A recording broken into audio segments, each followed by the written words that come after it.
on this episode of Code 20. Heading into a pursuit right now. I believe CHP is chasing a stolen Kia.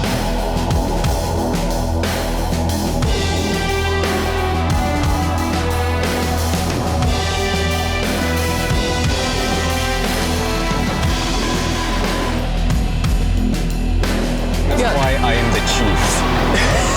That's right, gave us the chief photographer. All right, 536 here, good to go.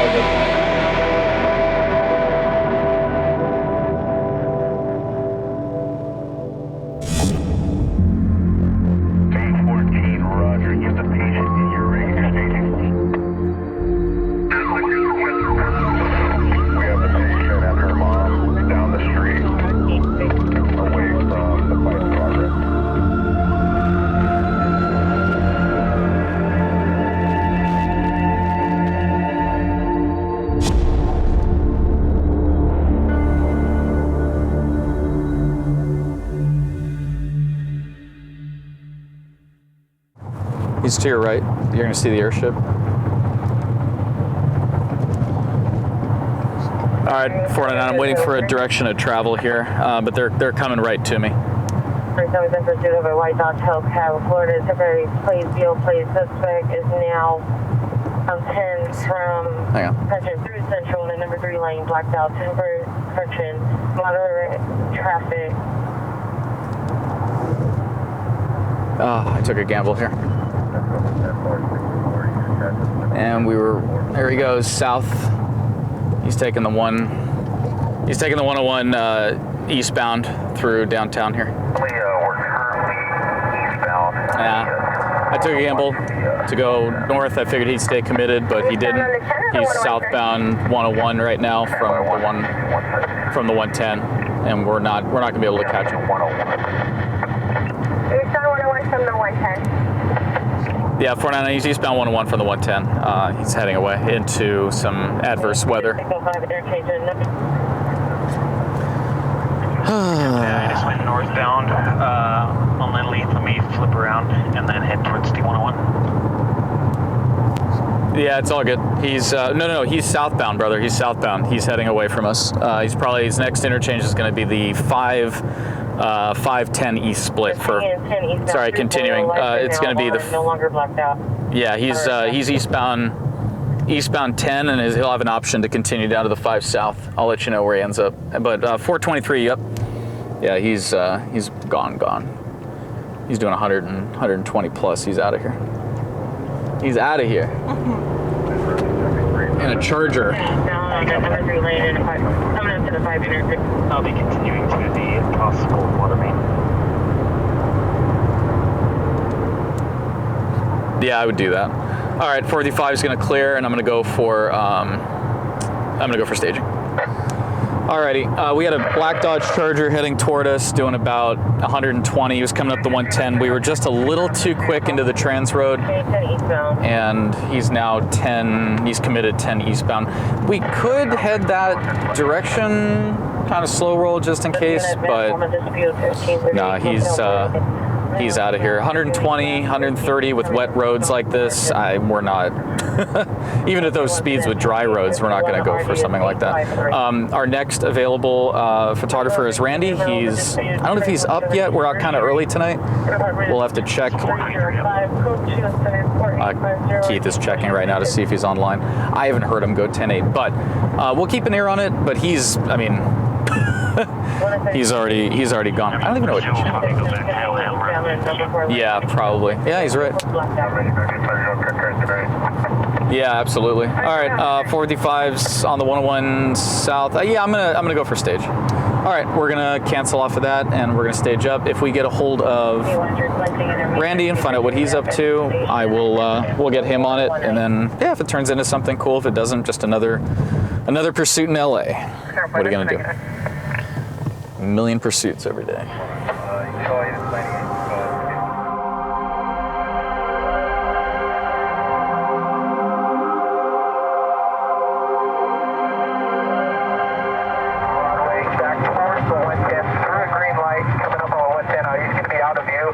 At the overpass of the 110 freeway.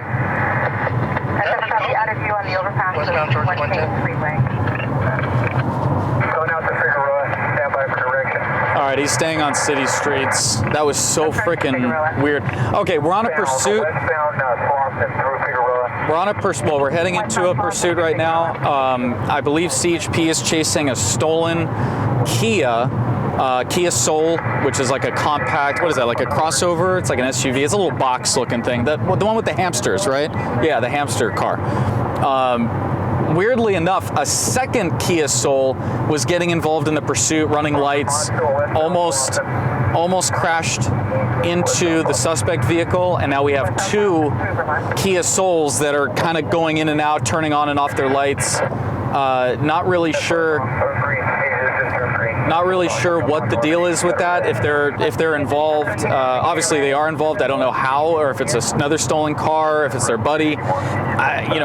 I don't know who just has another Kia Soul and decides to go get involved in a pursuit. But it's kind of strange. Either way, they're westbound Slauson, and we're trying to get into position to get a passing and see how this is going to terminate. But yeah, we're southbound 110 right now.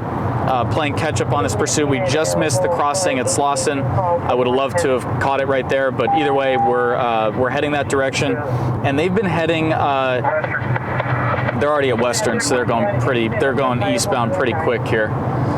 We'll see if they end up doubling back. I assume they will. I'm surprised they didn't get on the freeway though. They went right underneath the 110. But we're gonna go. I assume they're going to double back, but we're going to basically go to Slauson. We're going to sit there and see where they go. If they end up going north or southbound, we'll try to parallel it at that point. A bunch of news choppers are over it. I think channel. And Stu Mundell's over it. Yeah, on KTLA website, it has an up-close view. Okay, cool. All right, guys, feed me any information that's relevant if that second vehicle gets back involved. 435 David is going to be continuing southbound 110. I know that they're westbound at Crenshaw already. I'm going to parallel them here on the 110 and see where they end up. But they're heading toward the 405, 499, just a heads up on that. But they've not gotten on the freeway as far as I'm aware. All right, we're going to go for the 110. And again, we're going to kind of parallel them north and south and see which direction they end up going. If they jump on the 405 and they head north, that's going to be for Keith. If they go south, then we'll continue. Yeah, there's no way. Yeah. He's not going to have no brake power. He's going to slam right into somebody's face. Yep.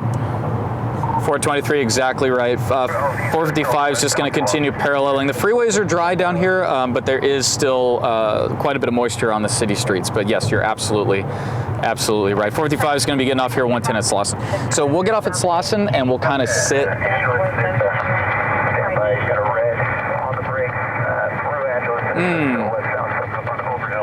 All right, he's way over there right now. The assumption is he's going to double back because they've kind of stayed on the 110 and in South LA. La Brea, he could go north or south there and end up back on the 10 or head down La Brea and then connect back to the 405. South on La Brea. So we're going to continue southbound. 435 is continuing southbound 110 from Slauson. I will not be exiting. There's southbound La Brea now. All right. He's had a bunch of close calls. The reason we're also getting involved in this one as well, and we might be able to see all the helicopters tape. You look out to the right. It might be too foggy because they're coming toward LAX at this point. And here's CHP on the side here. Look, they're waiting for him to come back too. They're there. He might be going for LAX. That's what he's going to do. 435 is going to start heading toward LAX. He's probably going to go for LAX. A lot of times, pursuit suspects will head over to LAX. The reason they do that is because they know that the approach for LAX is very active, and it's earlier when they were requesting CHP, it was back and forth to 10-405 area, so I would hit 10-405 area.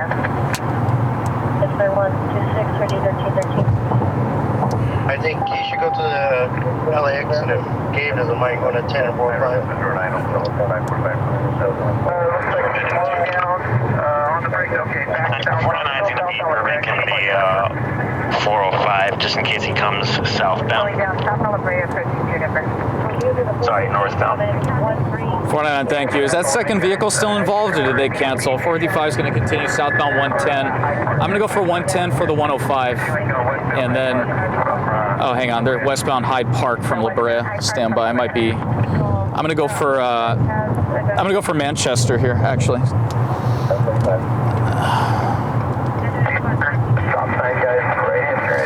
right, we've got everybody's kind of surrounded right now on this, and he's at Hyde Park. We're gonna get off at Manchester though. Back eastbound. Eastbound. Towards La Brea. Let me see what street it is. Stand by. Heading towards Northbound. We're going to be northbound. Northbound Eaglewood. Coming up on Plymouth.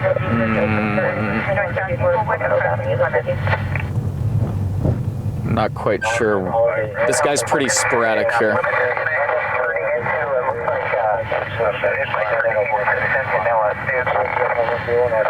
Let's see, it's going to elbow to the right here. We're coming out towards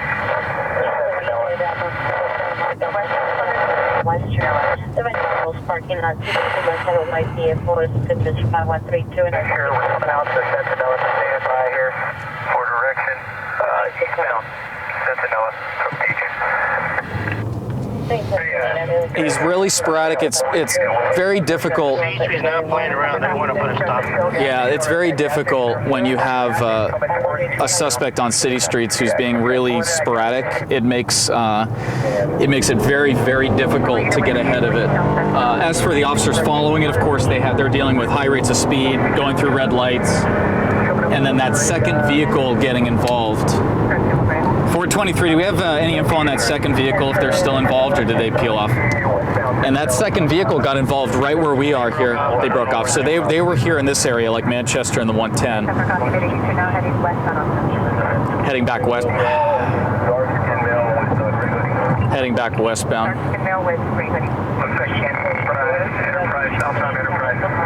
Now southbound again. Like I was saying, when they get near the airport, they know that traffic is very consistent into LAX. There's international and national flights that come into LAX so consistently. Very consistent, so they know that it's difficult for the airships to get into that area, news and police helicopters, but the police helicopters will ask for a pass. They'll divert traffic if it is serious enough. This one, probably not meeting that criteria. We're not dealing. Oh, you're right. He's out on foot. He rammed a CHP unit and he's out on foot. 45 copies. All right. All right. He rammed a CHP unit and he's out on foot, so we're exiting at Slauson here. We'll see if he ends up coming. Nah, he's through houses. It's going to turn into a perimeter. He's going to be on the backside of this apartment complex. I got units in full pursuit. He's hitting the fence, coming back westbound. 49, copy, city bail, call me back around. Black and white, come southbound. That's pretty much it for us. We'll keep an ear on it right now. We'll see where he ends up, but for us, we're going to be. Coming back out, he's going to put his white car in. Black and white stop right here. White car, he's going to be behind that white wrought iron fence. Working his way southbound. Let's grab some containment here, guys. He's coming back 45's canceling. Slauson in the 110. back towards that gas station. Backside of their house. Damn. Would have had him at. Would have had him at Slauson right there, but we were behind the ball. I wasn't planning on getting involved in that just because it was kind of just a normal pursuit with not a very interesting vehicle. You know, the hamsters usually don't get too far. But then when that other vehicle got involved, now this is a little more interesting, but foot bail and he's in an apartment complex. They're gonna set up a perimeter. He's probably gonna try doors, try to get into somebody's apartment, but which is terrifying. Imagine you're sitting in your apartment watching a movie or something on your couch having dinner and this freaking maniac's trying to get into your unit. That's not a good thing, but sounds like they're gonna set up a perimeter and then that's gonna be it. Airship lost sight of him, but he's got him again. And he crashed into, he backed into a CHP unit and then crashed into another one just before he foot bailed. It's like, you know, he's racked up now 2 ADW on a PO, which is assault with a deadly weapon on a police officer charges. And it's like, you're already in a stolen car. Just take the stolen vehicle, right? You add ADW on a PO to it, and it's like, now you're looking at some serious jail time. rightfully earned, I must say. But either way, we're going to be continuing northbound here into downtown. We've got this beautiful skyline view with a little bit of overcast. We had some rain earlier today that cleared up, thankfully. We don't have to have our rain cover and our rain equipment on, which is great. We'll wait for the code 4, but it sounds like everything's going to be wrapping up here on the west side. They'll be taking him into custody. We, however, will be dropping into downtown, and we're going to be on to the next one.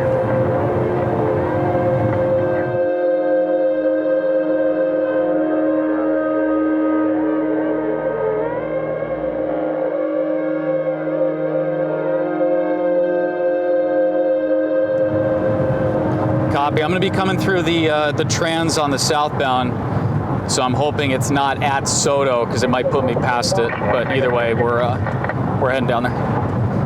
It's currently southbound 5 at the 10 transition. I see county going northbound, I think. All right, we're heading to a Shut down. 2 additional vehicles, 1 vehicle fully involved. Are they code 6 already? And they got it closed, you said? Damn. Yeah, they have units coming from opposite way.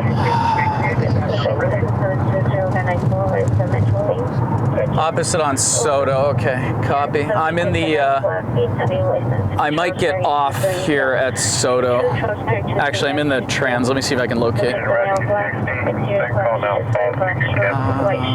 Where is it? It's down further. Southbound 5 just north of Indiana, all lanes stopped. All right, I'm getting off at Soto. I'll go down to Indiana. I'll try to get it from the crossing there. 455's off. Yeah, they got the whole freeway shut down. We have a vehicle. Again, it's a vehicle into a big rig. Where are we going to access from? Come on. Vehicle into a big rig, and the vehicle is on fire. It's at Indiana, just north of Indiana. Okay, yeah, we should be able to access from here. If we go down 8th to Indiana on, there's a collector road there that should put us right at the incident from where I saw the smoke. That should put us in the right spot. We'll see if we can get access, which we should be able to. We should be able to. All right, and we're just ahead of the county dispatch, but you can see the header from the smoke, and then I'm hoping this puts us right where we need to be, but we'll see. We shall see. But they shut down there's county. There's county right there. They're going to access from Indiana, so we might be. Let's see where they end up. All right, 455's on surface streets. I got county right ahead of me, headed toward me, and I think they're going to try to. I don't know where they're going to get on. I can see the header. Hang on. We do have a multi-car accident. There's one vehicle well involved. I'm going to keep the assignment coming and hold on to the tag. Okay. They're going to Lorena, it looks like. Is there on at Lorena? 3-4 inspiration, 8204 Wilbur. Oh, there is. There is. Where's the smoke? Roger, southbound 5, multi-car. 1 car well involved. I think this might be the wrong spot, but let's see. I think we have to go down further.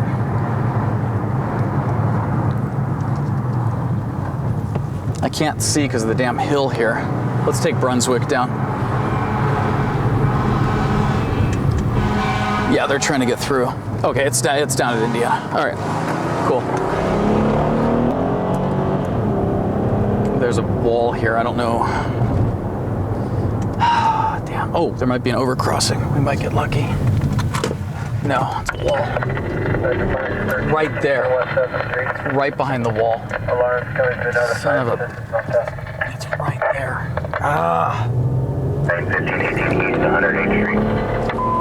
Let's see if there's an I think there's an overcrossing. We might have an overcrossing. Please go over the freeway here. Yes, it does.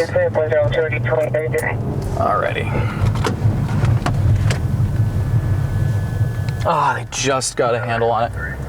They're just getting water on it right now. Damn. All right, let's shoot that. That's better than nothing.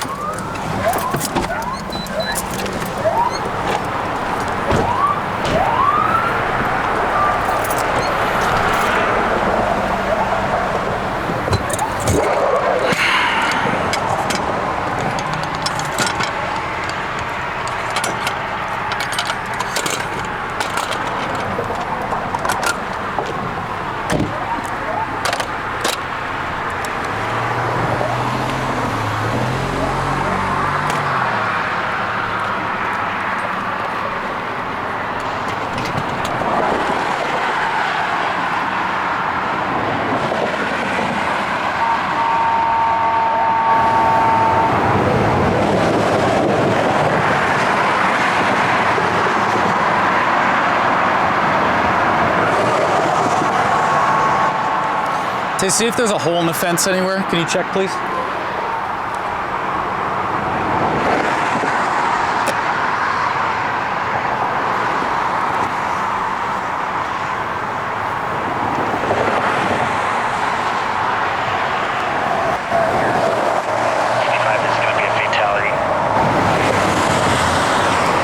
Copy, 1144, thank you.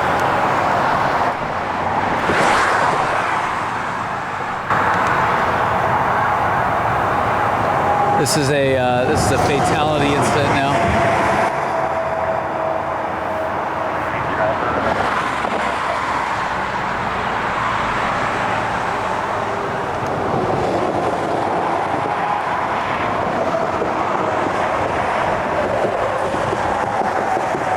Anything?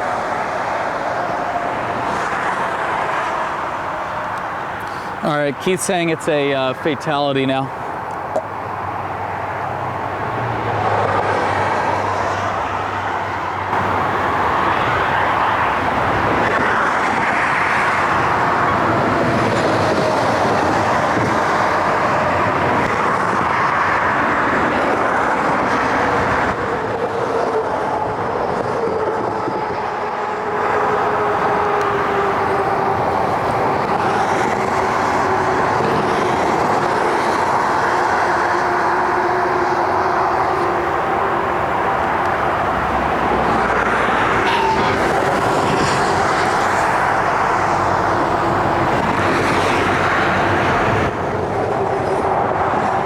Big rig involved is actually below us, right over here. CHP is right below us. You can see him right under the overcrossing here. I should have gone straight for this. I shouldn't have gone up following the county rig because they were going to go direct. We should have gone straight here, but hindsight's always 20/20. We still got enough to tell the story, and what a tragic ending for that individual. There's another overcrossing further down,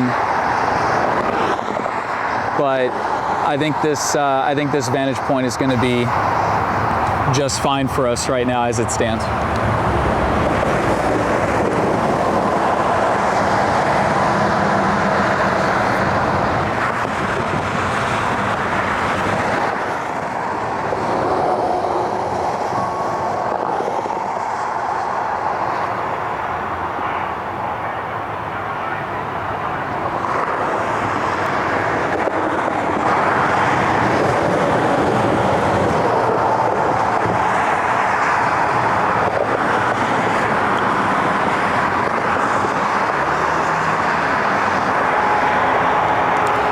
So firefighters are working to actually cut the door off to make it easier for the coroner to access the victims.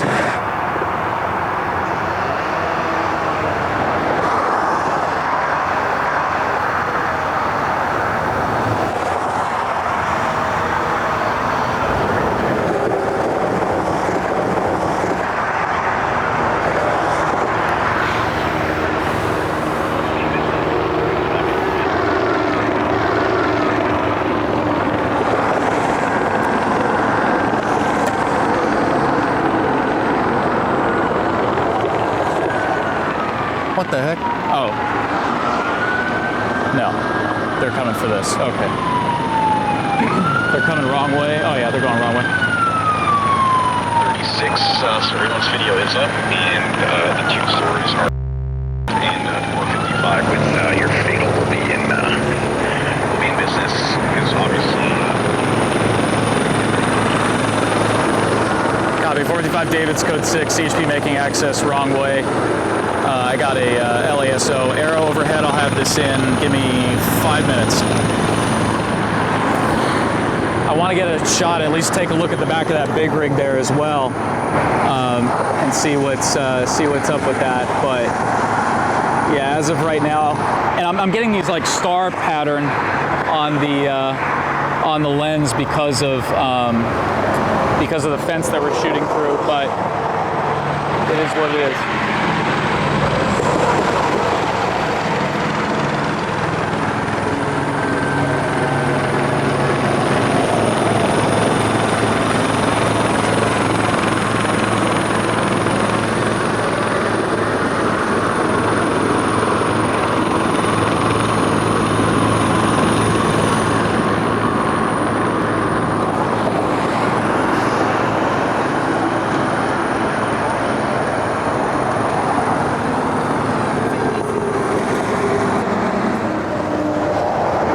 Question? Is it easy or difficult to catch a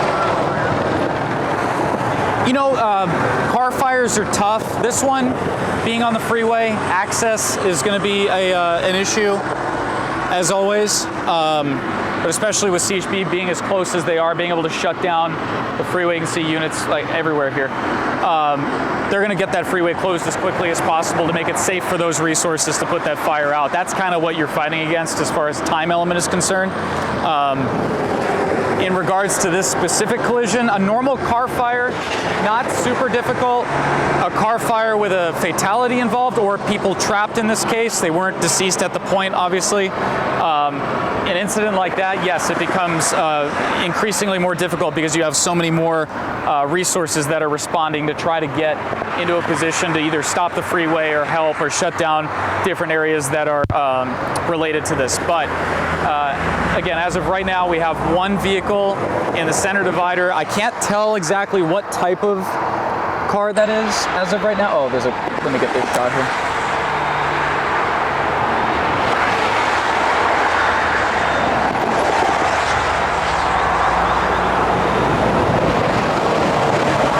We're out of the car, so we're not hearing exactly the specifics on this, but the guys are listening for us. Thankfully, they'll be able to give us some information, let us know what's up. But anytime you have a vehicle that smacks into a big rig at a rate of speed that's high enough to cause it to catch on fire, you know that you're dealing with some pretty high speeds, or at least a big speed differential, right? The truck could have been going 5 miles an hour and the car's going 50, or in most likely, looking at where the car ended up and where the big rig ended up, big rig's probably doing 65, 70, and they're probably doing 100 plus.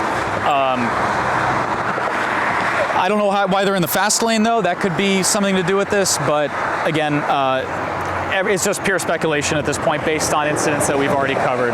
This one will have its own specific nuance to it, and then obviously we'll have a follow-up with the story. Did that answer your question? I have another one. Okay. Let me just, there's one shot I want to get, and then I think we're, there we go.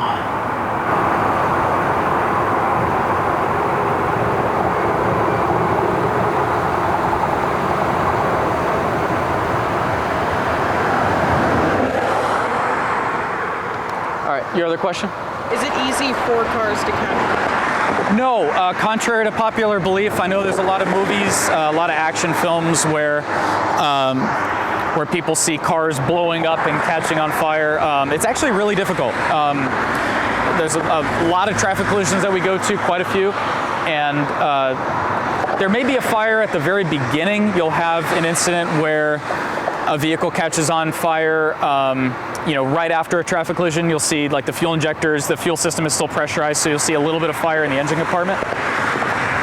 But to see it just like spontaneously combust and just burst into flames is really, really uncommon considering how many traffic collisions there are in a city like Los Angeles, any major city for that matter. They're very, very uncommon. As for an incident like this, again, speed being a factor, hitting something like a truck like that, you're dealing with much higher levels of G-force on impact, and the amount of kinetic energy that's being dispersed into that vehicle. So, just looking at the car, I can see right off the bat definite damage to the front end, but from here we can't see the rear, so I don't really have much to compare it to. The back end does not look well. Again, I can't see it from here. We'll probably end up going around the other side. Let me get one more shot.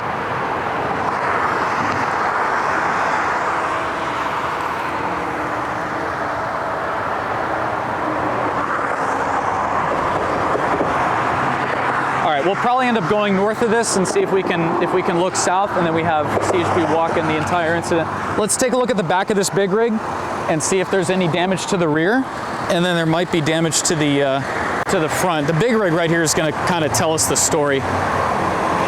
Oh no, they hit the back for sure. Yeah, the whole, well, oh no, he might have sideswiped it actually.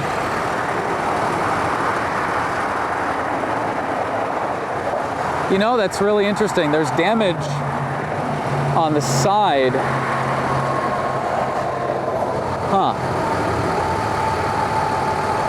You know what? I think the truck might have sideswiped him. The truck might have sideswiped the car and then shoved it into the center divider. That might be our... Hang on. It's so hard shooting through this stupid fence here.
So CHP is marking the tire locations on the tractor trailer. He just wrote LF at the front, at the left front tire, and then he marked the rear.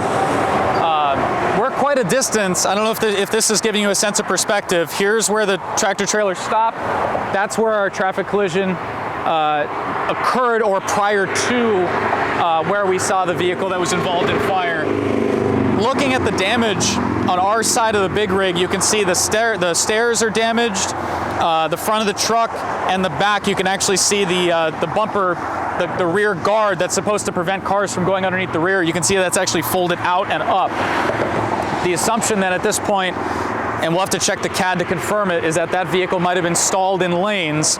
This truck came up, hit that vehicle, sent it into the center divider, subsequently catching on fire, and then our victims then perished. Really just a tragic situation out here on the 5 southbound of Indiana. Not a ton of information just yet. Again, we're gonna have to check the CAD, and we're looking at, it's 3 o'clock, so we gotta get this in. But we'll go and we'll take a look and see if there's any hints or any additional information that can help us kind of put the pieces of this puzzle together. But as of right now, big rig versus car, or vice versa, with one, possibly more deceased. But that's where we're at. We're gonna get this in, what we have thus far, and we might end up down on the freeway talking to the sergeant. So let's get on.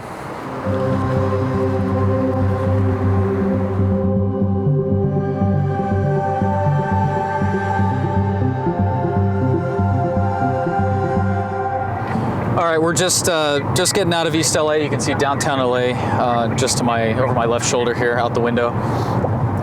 Really just a tragic incident. Anytime you have a fatality like that where someone burns up, it's like there's something extra heinous about incidents like that. I'm not seeing too much information on the CAD right now. It just came out as a fiery traffic collision. There wasn't a whole lot of information leading up to that.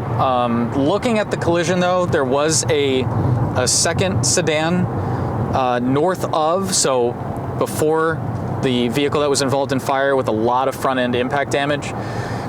The thought always comes down to, did they impact the back of that vehicle? Did that cause the fire? Because the damage on the big rig really wasn't substantial enough to actually cause the fire. Or was there a rear impact with that vehicle, that the two sedans that were involved originally, our fire vehicle and then the second vehicle involved?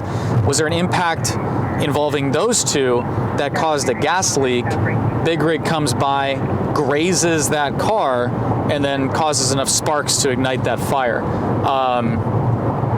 Unless you're there and you see it firsthand, which again, anything's possible at this point. I've seen more than enough to say that anything is possible when it comes to traffic collisions. You have people ejected, thrown up onto road signs. We've had that. We've had, so many different types of car crashes involving just weird situations where the cars end up, upside down or under an overpass, just all sorts of craziness. So just from my experience, from over 15 years, going on 16 years now this year, shooting news, been to a lot of car crashes, and looking at both sides of that, seeing the front with the vehicle on fire, which didn't have a lot of damage on the front, right? And seeing that other vehicle behind it, once we went around to that other bridge, seeing that second vehicle and going, okay, that might be the vehicle that impacted the rear of the vehicle involved in fire, causes a gas leak because the fuel tank is usually behind the back, under the pan of the back seat in the rear. That's a definite location where you can get compression. That's going to spill gasoline everywhere, of course.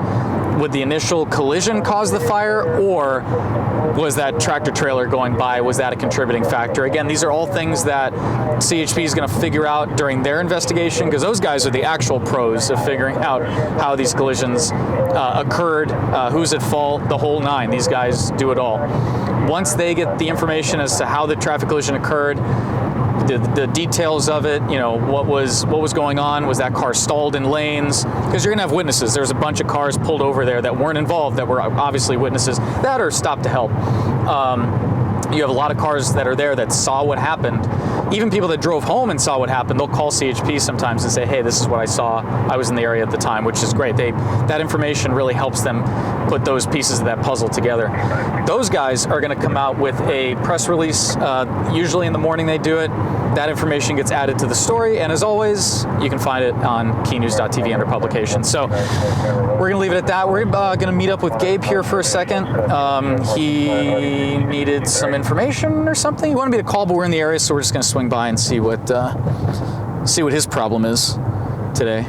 His probably usual insanity. We'll see. But again, we're here just south of downtown. Beautiful shot. The downtown looks great with the fog and everything. And it is fog. I know a lot of people want to argue with me.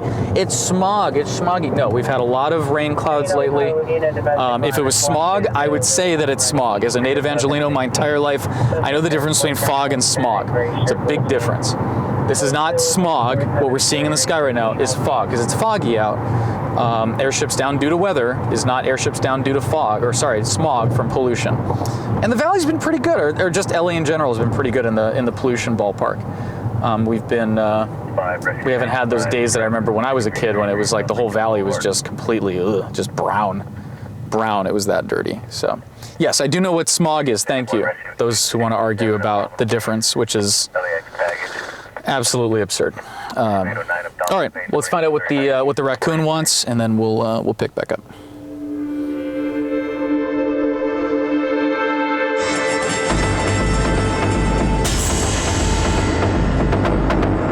Cool. We're meeting meeting up with Gabe, and he's got a couple stories. We're gonna see what he's got. Yeah, my brakes, dude.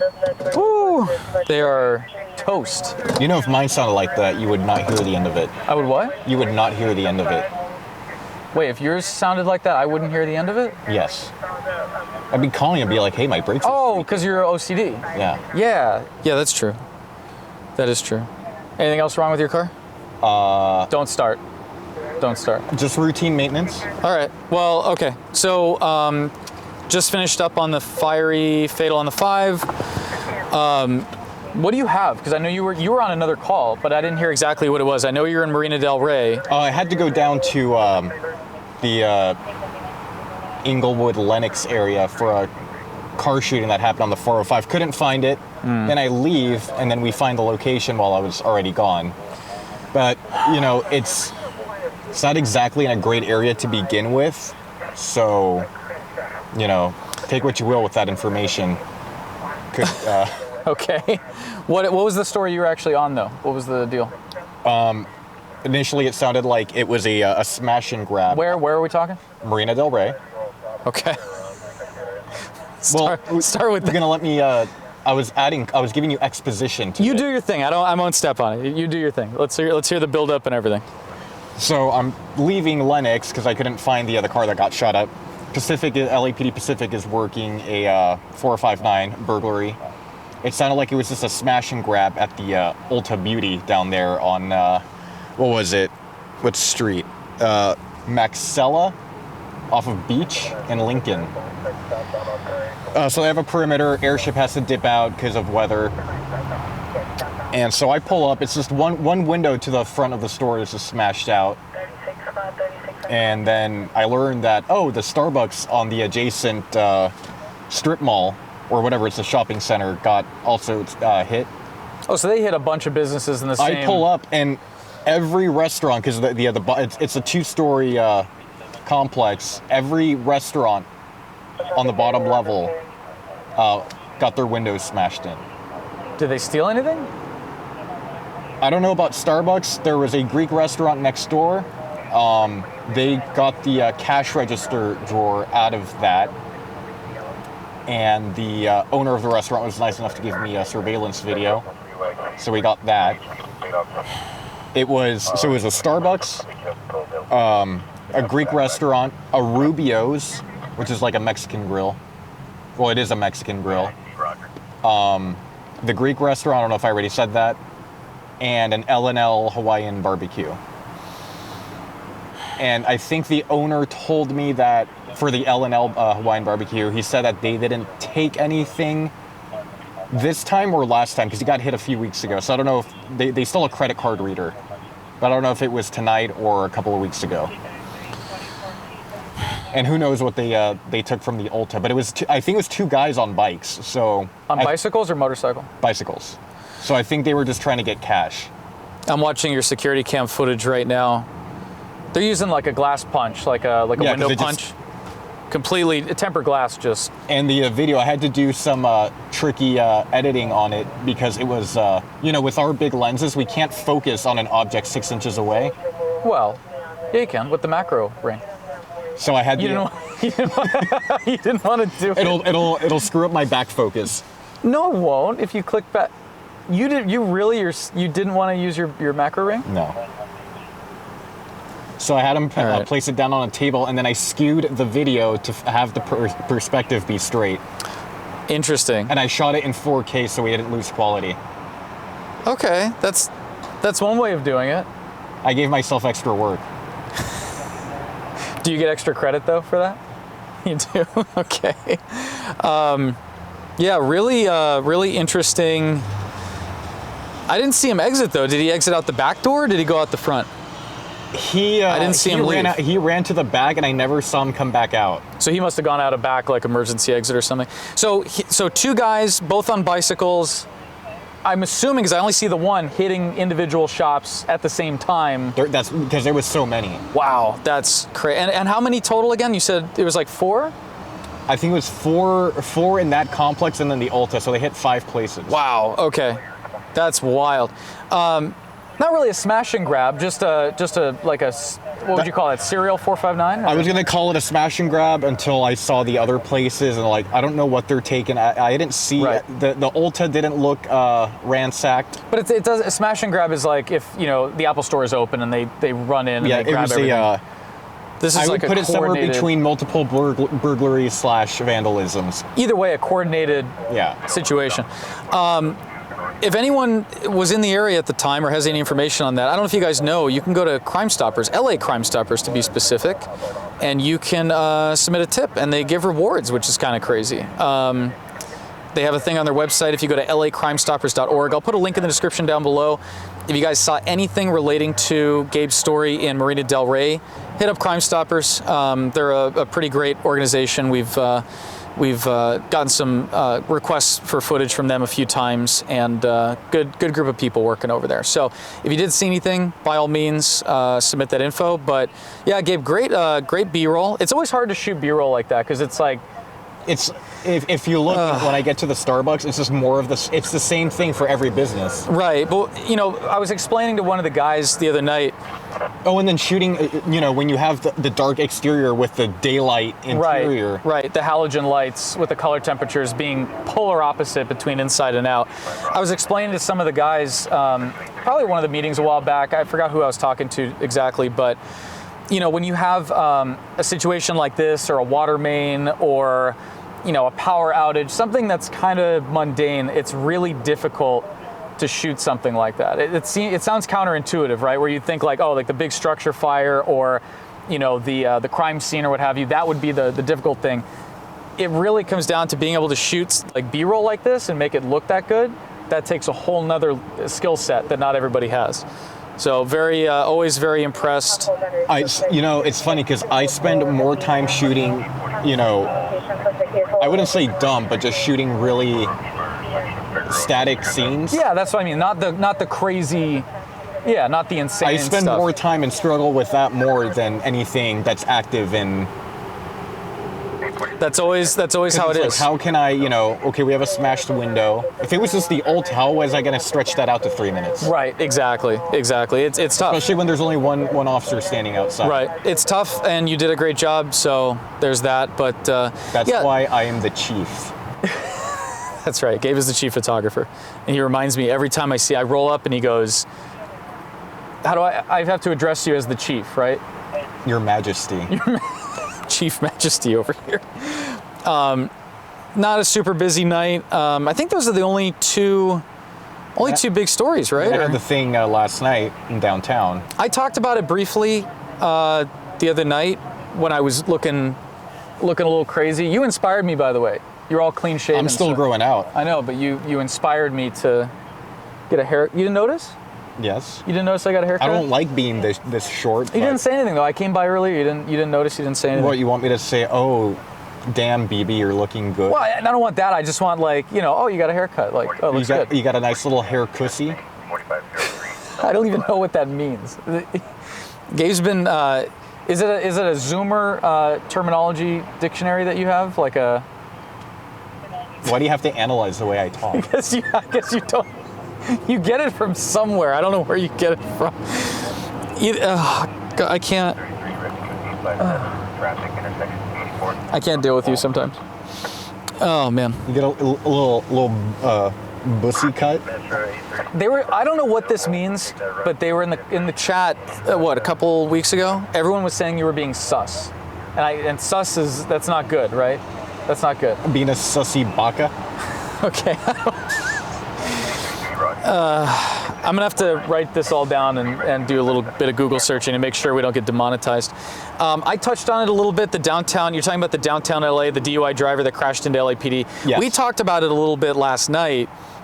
We went back and forth, Tay and I were kind of discussing it, but you were there. Give us just a rundown again, just in case Alex decides to not use that and go with Gabe's explanation, which is probably better than mine because I wasn't there. So I'm sitting here and, a central unit comes over the radio, start me an RA, officer involved TC for, 3 patients. I'm like, okay. Two complaining of, minor injuries, and then the driver is possibly UI. I'm like, I guess I'll start driving that way. And then he's like, Making a backup. The driver is 415. Causing a disturbance. He's not complying.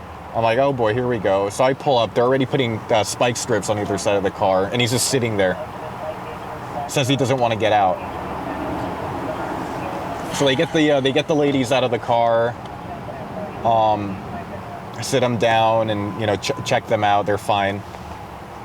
And the guy's like, eventually they get him from saying he doesn't want to come out to I can't get out. So he eventually he crawls over the passenger seat, comes out the passenger side, and eats it on the way out. And clearly intoxicated. Yes.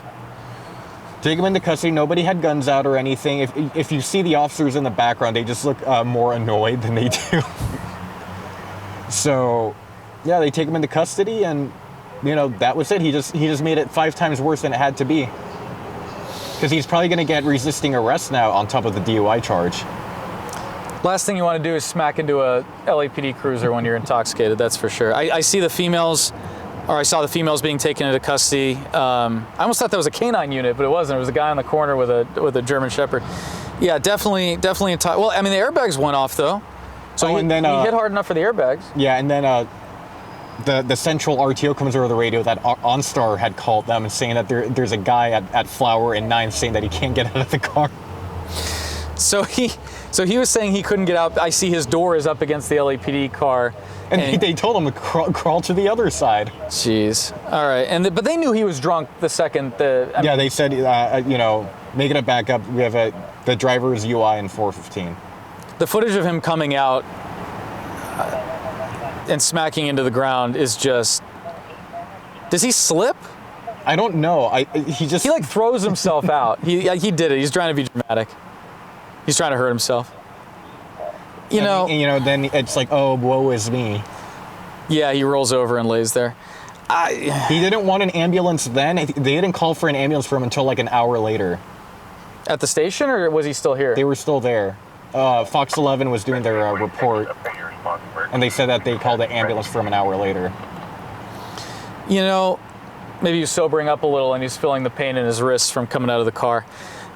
We talk about it all the time. What's your advice, Gabe? Because I sound like a broken record now. What's your advice for somebody if they plan to drive drunk? If you crash while you're drunk, flee the scene and report it stolen.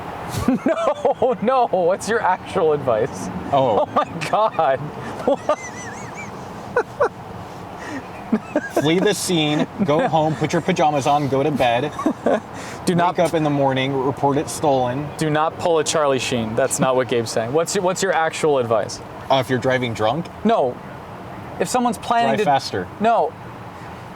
If someone's planning to drive drunk, what would be your advice to a friend, someone you care about? Let's start with that. Someone you don't want to get hurt. What would be your advice to them? You did it to yourself. No, we're not going to get it out of them. It's not going to happen. The advice is always drink more. There's. Oh my God.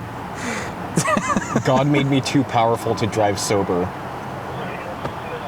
What's wrong with you? No, don't listen to any of that. He's completely insane. That's not it. The advice is... The drunker you drive, the more likely it is you'll hit a metro bussy. I can't even get through. Can I get through this, please? Jeez. You asked. I thought you'd give like a real human answer, how wrong I could be in that moment. If you're ever in that position, you're out with friends, maybe you plan to be DD or you're planning not to drink and you end up drinking, whatever the case may be. And you're like, did I have too many drinks? Did I not? Whatever the issue is. If you're second guessing that, even for a minute, take an Uber, call a friend. It'll save your life. We see it, in all seriousness, we see it out here every single night. We see people going to jail, losing their lives, losing their licenses, and even worse, them not dying and killing another person, a family, anything, right? Situations like that, you don't ever recover from that. That's a one-time decision that you made in the moment under the influence that will affect you for the rest of your life if it doesn't end that night. We see it here every single night. We hear on the radio, DUI traffic collision, all freaking night between LAPD, CHP, and the sheriffs, right? Most of the time, luckily, they don't kill anybody, but when they do, it's in spectacular fashion. So, no, and what's even more tragic for, well, I mean, if you're driving drunk, you get what's coming to you. The problem is if you hurt somebody else in the process. Right, and the thing is that the tragic thing is that, you know, sometimes the driver just thinks that they're sitting on the curb and they think they're just getting the DUI and that's it. But little do they know, like, you know, but they don't, that they're about to find out that they killed like 2 people. Yeah, that happens a lot. Gabe's exactly right. We'll be at an incident and you'll have an individual that just ended 2 innocent people's lives. 1 or 2 or 3 or more, and they're sitting on the curb talking with CHP thinking they're just getting a DUI from a car accident that they were involved in, not really realizing the totality of their actions. And like Gabe said, we already know what that incident is when we roll up, and they don't yet. And it's really kind of a weird, how would you describe that? It's like a bizarre, it's a weird thing to sit there and know that their whole life is changed, and they've changed other people's lives. They don't know that they're about to lose everything. Right. And a lot of times you hear them too, they go, oh, what's going to happen to me? What's going to happen to me? It's like, who cares at that point? Like, you know, what happened to the people whose lives you cut short? That's really what it comes down to. They're doing the field sobriety test, and they're giving the officers attitude. Right. They have attitude. Exactly. There's every situation's a little different, but when it comes to drunk drivers, that is a very, very common thing. So, either way, we'll leave it at that. Anything to add? No, I think that's it. Alrighty. I think that about does it for tonight. We're going to end on that note. A little bit of a somber note here. From downtown Los Angeles, again, thank you guys for watching and spending every Friday night, 7 p.m. Pacific Standard Time, here with us at Code 20, right here on YouTube. We're here with Gabe. Gabe, say goodbye, Gabe. Goodbye. I don't even know. He's great. Gabe's great. From the whole crew, myself, we thank you all for spending your Fridays with us, and yeah, thank you for hanging out. We will see you all next Friday and on the next one.